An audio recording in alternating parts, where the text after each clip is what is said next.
עכשיו נתחיל ממה שנקרא תח אחורי. זה תח מאוד בסיסי ברקמה. אני נכנסת מהקצה האחורי של הבד.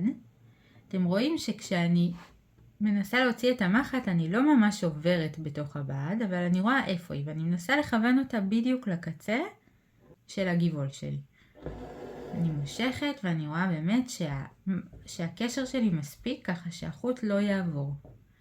אחרי שהחוט מתוח, אני עושה תח בערך 0.5 סנטימטר על ההמשך של הגיבול.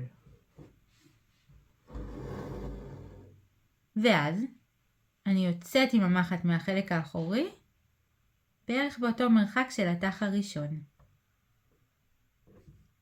מנסה שזה יהיה בדיוק על הקו שציירתי, וחוזרת אחורה בדיוק לאיפה שנגמר התח הראשון. זה תח אחורי. וככה אני ממשיכה לאורך כל הגיבול. יוצאת מלפני התח וחוזרת בדיוק לאותה נקודה. ושוב, יוצאת על המשך הגיבול לפני התח וחוזרת לאותה הנקודה. יש עבודות שלמות שאפשר ליצור ברקמה רק עם התח האחורי.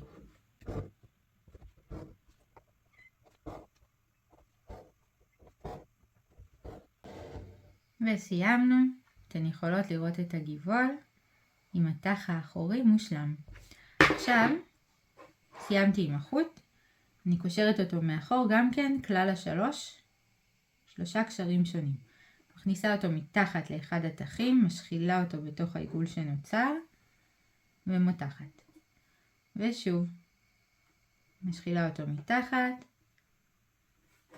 מותחת, ופעם אחרונה, מתחת, כלפי מעלה, מותחת.